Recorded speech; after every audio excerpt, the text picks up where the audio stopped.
Bonjour. Moi, je vais vous parler de mon bilan du projet d'intervention. Comme on peut voir, c'est avec les personnes âgées. Je vais vous faire une petite introduction. En fait, j'ai mis une photo aussi sur le pavillon Sylvie l'Espérance. Dans le fond, c'est un CHSLD qui est à Joliette. Et c'est un centre d'hébergement de soins longue durée. Dans ce CHSLD-là, il y a plein de problématiques. C'est surtout des aînés qui ont une perte d'autonomie, autant physique que cognitif. J'ai des personnes Alzheimer, des personnes qui ont des problèmes, des troubles neurocognitifs. Et on a aussi juste des pertes d'autonomie physique aussi. C'est aussi, il y a quelques personnes qui ont une déficience intellectuelle aussi, qui sont plus jeunes ou TSA. On peut en voir quelques-uns. On a pas mal tous les âges, je vous dirais. J'en ai vu de 30, de 50, 60, 70, 80, 90 et même 106 ans. Dans le fond, c'est vraiment une place, un milieu de vie pour eux et non un hôpital. Le fonctionnement du milieu, les personnes, ils ont tous leur chambre. Ils peuvent la décorer comme ils veulent. Et ils peuvent aller dehors aussi, mais ça dépend des personnes. Il y en a qui sont en supervision et non. Aussi, ils ont des loisirs, ils ont des infirmières, des préposés qui sont à leur disposition en tout temps. Et ils ont le droit de la visite, ils ont le droit de sortir si les gens, si c'est averti aussi. Fait que c'est vraiment un milieu de vie pour eux. Puis vraiment, en gros, c'est vraiment des personnes qui ont des pertes d'autonomie. Il y a aussi des personnes qui ont eu des AVC, alors qui ont eu une dysphasie, ont des difficultés langagères et sont maintenant en chaise roulante. Alors voilà, c'est la petite introduction. Alors, je suis rendue le bref résumé du déroulement du projet d'intervention. Dans le fond, moi, mes objectifs, c'était la stabilisation des émotions au départ. Mais là, on a changé pour l'expression que les personnes âgées puissent s'exprimer. Alors, j'ai changé pour cela. Le déroulement de mes activités, en fait, ça a commencé par une boîte à discussion. J'ai fait une boîte, je peux vous la montrer ici. J'avais fait au départ une boîte à discussion avec des images, puis que je pouvais communiquer avec les personnes âgées avec les images. On se faisait un petit atelier de discussion, puis on parlait de nos images. Puis par la suite, ça a changé. J'ai mis en place un bingo d'antan. Donc on peut voir l'image. Je me suis fait des jetons à main. J'ai plastifié des objets d'antan pour faire un bingo. Ici, c'était les feuilles, dans le fond, que je présentais. Chaque personne avait leur plaquette de bingo. Puis moi, dans le fond, je pigeais l'écran d'images, puis je leur présentais devant moi. Puis dans le fond, je disais pas l'objet. Je disais pas l'objet, dans le fond, c'est eux qu'il fallait qu'ils devinent c'était quoi. Et aussi, s'ils pouvaient lire, qu'ils lisent. Puis en même temps, mais ça permettait de s'exprimer un peu. Puis, quand je la pigeais, ben là, quand il y avait sur leur plaquette des bingo, ils mettaient le jeton dessus. Puis, c'est ici, je vais revenir ici. Sinon, aussi, j'avais fait par la suite des ateliers de réminiscence. J'avais commencé sur la cuisine, que j'avais fait aussi. Que malheureusement, j'ai pas eu de photos. Mais dans le fond, j'avais fait un PowerPoint avec des questions de discussion. Puis j'avais mis des images sur le PowerPoint pour aider à la discussion. Puis après, je faisais un petit jeu, soit devine quelle compagnie c'était. Donc, mettons, c'était Maxwell House. Je leur demandais c'est quoi Maxwell House avec une image. Puis là, ils pouvaient me dire café. Puis les discussions, c'était c'est quoi vos souvenirs préférés par le passé, votre souper préféré, c'est quoi votre souvenir, votre meilleure recette par le passé. C'était plein de petites questions qui travaillaient à s'exprimer entre eux. Puis j'ai aussi fait des ateliers, c'est ça, de réminiscence là-dessus. Ensuite, c'est ici. Donc, je me suis pas mal adaptée à. Ça a commencé en discussion, ensuite le bingo, puis j'ai fini avec des ateliers de réminiscence. C'est ici. On va aller. Euh, Mon rappel des objectifs, c'est ça. Dans le fond, qu'est-ce que j'avais dit un peu plus tôt, là, c'était de s'exprimer dans le quotidien. Moi, c'était surtout la communication. Que les résidents s'expriment quand je montre des images, puis de favoriser l'échange entre eux. Ça, c'est d'autres images qu'on peut voir de mon activité. C'est ici. Ça, puis c'était, c'est ça, au début, j'avais 2 personnes dans mon activité, puis j'ai augmenté le nombre, on était 10 à la fin. Puis c'était dans la salle à manger que ça se passait. C'est ça. J'expliquais toujours le matériel avant de commencer les explications. Puis j'essayais aussi d'inclure les différentes problématiques. C'est que j'avais autant des personnes aveugles, différentes qui ne pouvaient pas manipuler avec leurs mains, mais je les incluais pareil. On faisait d'autres choses avec eux. Exemple, je leur faisais prendre la carte pour le monsieur aveugle, on discutait plus qu'on voyait les images. Fait que j'essayais d'inclure tout le monde dans les activités aussi. Mes moyens mis en place. Donc, je regardais surtout l'environnement physique. J'essayais que ça soit dans une salle à manger pour pouvoir que ça soit plus communautaire et non chacun dans leur chambre ou dans un autre endroit. Fait que ça, je m'assurais de ça. Le tour de rôle pour moi, c'était important. Donc, je les faisais tous participer. Quand il y avait des plus silencieux, j'allais les chercher. Puis, je leur posais, par exemple, des questions.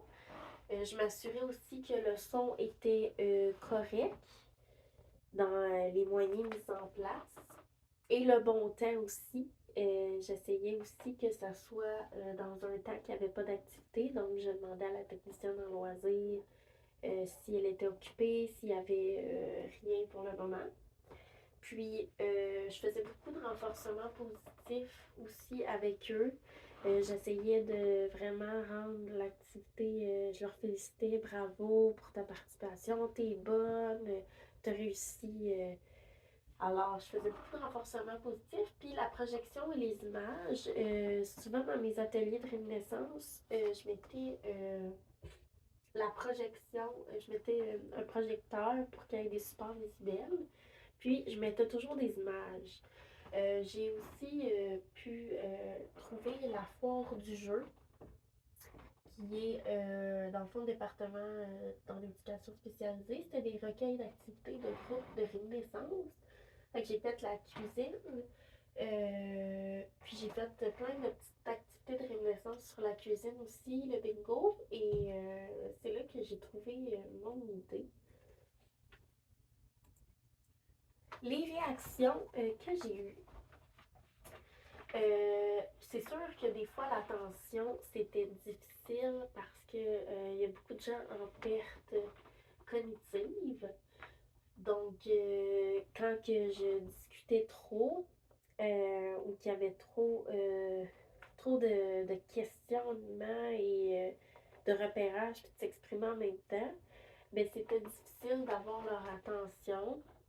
Soit que la discussion commençait à être difficile, les échanges se faisaient moins, ou soit que les gens pouvaient me demander ah, c'est quand l'émission telle. Alors, je changeais de sujet. Puis aussi, les réactions que j'ai eues, les ajustements, le besoin de base avant les activités, c'est important. Donc, leur demander s'ils ont envie, s'ils préposés ont besoin des aider pour les emmener à la salle de bain et tout. Donc, ça, c'était les réactions que j'avais. Ah, est-ce que je peux aller aux toilettes? Mais ça m'est déjà arrivé dans une activité qu'un des résidents me demande cela. Donc, toujours m'ajuster en, en faisant en comblant leurs moyens de base avant l'activité. Sinon aussi, dans les ateliers bingo, j'allais voir la technicienne en loisir pour les prix. Donc, elle me proposait des petits prix qu'elle avait. Donc, ça aussi, ça les motivait beaucoup quand c'était les bingos, les prix. Donc, j'ai fait cet ajustement-là. Sinon, celui-ci. Sinon, j'ai ajusté aussi la salle à la fin, là. C'était plus dans le bureau, là, c'était vraiment dans les salles communes parce que j'ai déjà fait une activité dans un bureau, puis il faisait chaud, puis on n'était pas bien. Alors, là, je mets des petits bouts de nourriture parce que mes ateliers de réminiscence aussi, c'était par rapport aussi à la cuisine vers la fin. Donc, je trouvais ça cute de mettre ça. Alors là, on est rendu à l'évaluation des principaux éléments du projet d'intervention, appuyés et justifiés par des faits concrets. Alors, l'atteinte et la pertinence des objectifs. Alors, au début, mon objectif n'était pas atteint parce que c'était trop large puis c'était difficile d'évaluer c'était difficile d'évaluer que les émotions étaient stabilisées parce que des émotions, ça va vraiment en fluctuation. Fait que sur ce côté-là, c'était plus difficile. Donc, j'ai ajusté mon objectif. Je l'ai modifié, je l'ai mieux adapté à ce que les résidents s'expriment au quotidien.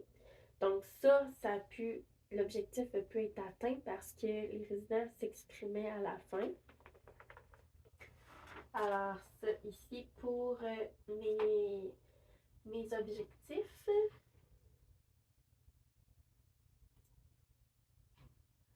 Les résultats inattendus obtenus.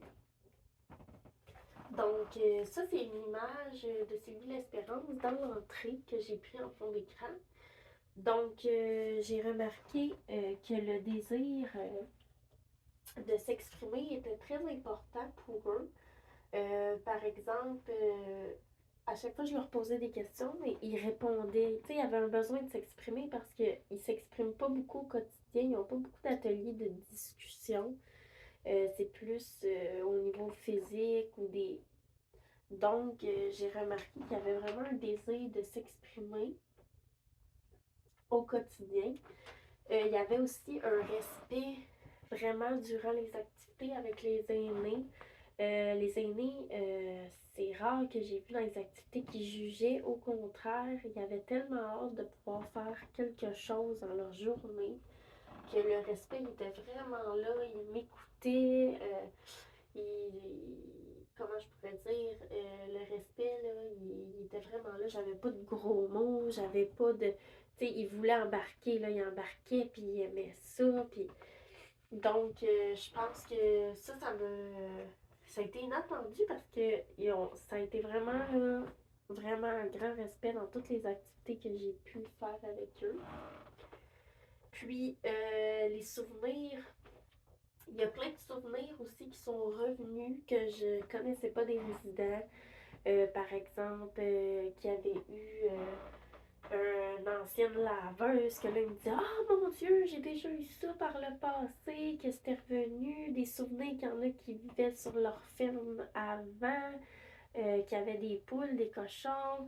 Donc, il y avait vraiment des souvenirs qui revenaient vraiment anciens, qui me parlaient même de leurs parents quand ils étaient petits, mais que tous les mémoires récents étaient difficiles pour eux, mais les mémoires, tout ce qui était souvenirs anciens revenait. Donc, c'est des résultats que j'ai trouvé vraiment inattendus d'avoir, puis que j'ai trouvé ça vraiment bénéfique pour eux.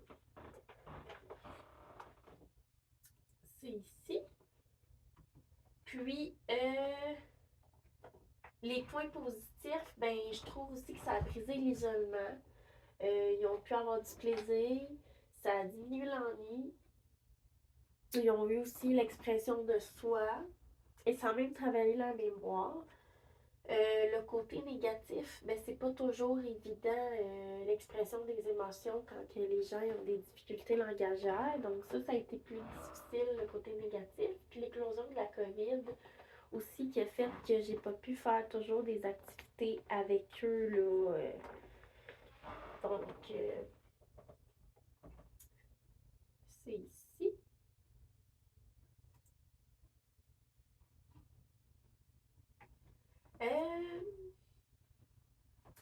Ensuite, dans le fond, je voulais vraiment que les résidents s'expriment et parlent de leur histoire de vie. J'ai appris plein de choses sur eux, de leurs souvenirs et tout. Ça m'a permis d'échanger aussi avec eux et de parler de souvenirs, ça a aidé grandement la communication. Puis, dans mes ajustements et les moyens à améliorer,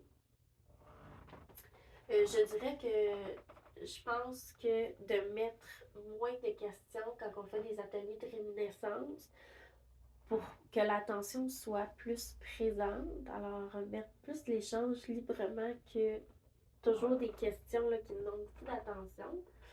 Puis de mettre plus de jeux interactifs comme des devinettes, des charades, ça leur fait vraiment plaisir, que j'ai remarqué. Puis, question, je me suis aussi ajustée dans le fait qu'il faut que ça soit court et clair comme les questions. Donc, raccourcir les questionnements. Puis, le changement de locaux aussi. De voir avec le loco, là, comme une de mes dernières animations, le loco était trop petit. Donc, là, avec la chaleur et tout, ben, ça l'aidait pas vraiment, là. Puis, aussi de regarder les différentes activités au courant de la journée. De savoir que s'ils ont des activités le matin, puis que là, je fais une animation l'après-midi, des fois, il y en a qui sont un peu plus fatigués. Donc, de m'ajuster avec le nombre d'activités qu'ils ont dans la journée pour qu'il y ait plus de productivité là, au courant de la journée. Puis, c'est ici. Puis, dans le fond, pour l'évaluation de mes suivis, ben, surtout, je suivais les notes évolutives de suivi que je faisais.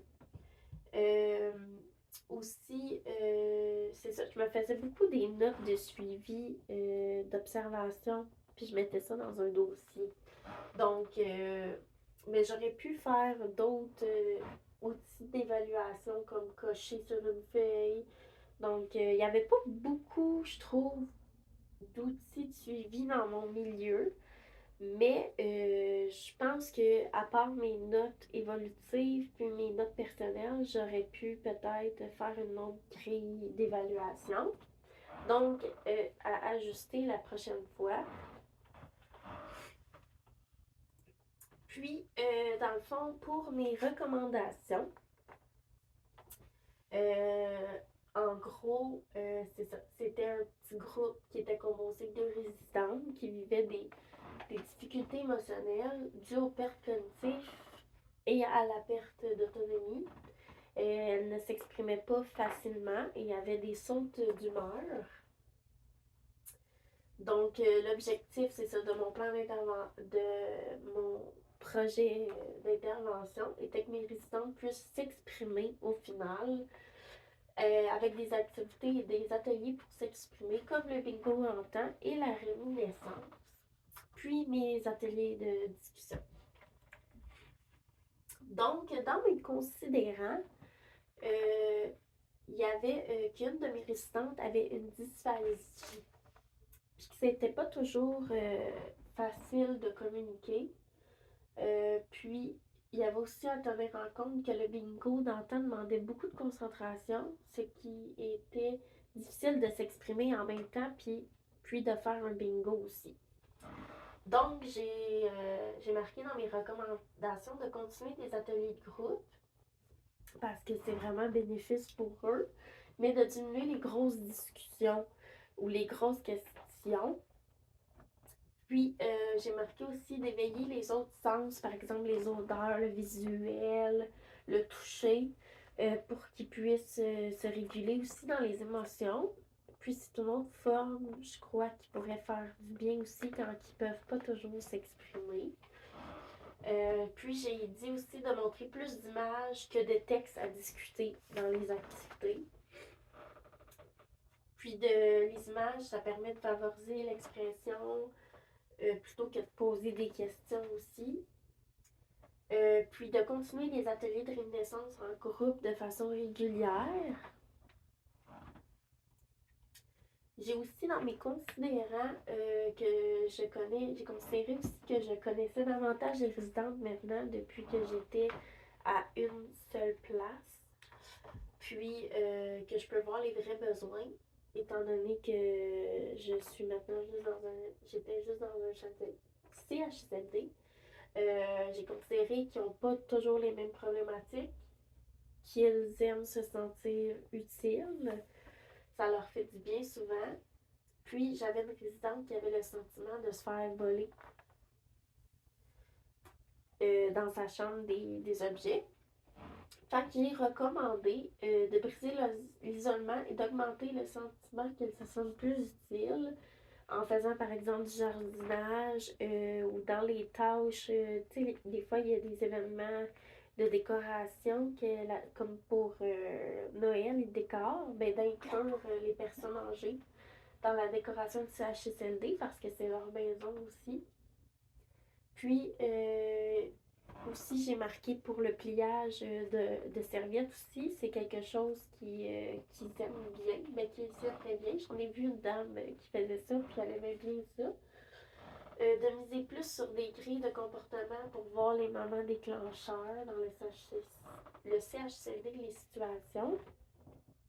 De faire, pour ma madame qui se sent volée, qui pense qu'on vole ses choses, de faire des pictogrammes. Par exemple, faire des bagues de ses effets personnels avec un pictogramme dessus pour qu'elle sache où les placer. Avec le visuel, ça irait mieux. C'est ici. Puis, sinon, pour mes recommandations que j'ai faites, je l'ai emmenée à la gestionnaire pour qu'elle puisse prendre en compte si c'était correct aussi les recommandations et tout. Puis je l'ai montré aussi, communiqué avec mon TES du milieu. Ça, c'est une belle petite photo, là. Je trouvais ça cute, fait que je l'ai mis aussi. Dans mes conclusions des apprentissages de mon projet, j'ai remarqué qu'il faut vraiment s'adapter à les différentes éventualités qui se passent dans le milieu. Que c'est très important d'avoir une bonne collecte de données avant de commencer un projet, que la collecte de données, c'est ça qui est le plus important avant de mettre quelque chose en place. L'importance aussi que la planification soit claire, que mes observations soient claires pour que ça soit mieux pour toute l'équipe. De faire attention à l'attention des résidents, de l'environnement aussi. Puis d'apprendre, tu sais, j'ai beaucoup appris aussi sur la réminiscence que je connaissais pas beaucoup, la clientèle âgée aussi, que j'avais pas eu le cours en vieillissement, donc j'ai appris plein de choses. Alors voilà, merci.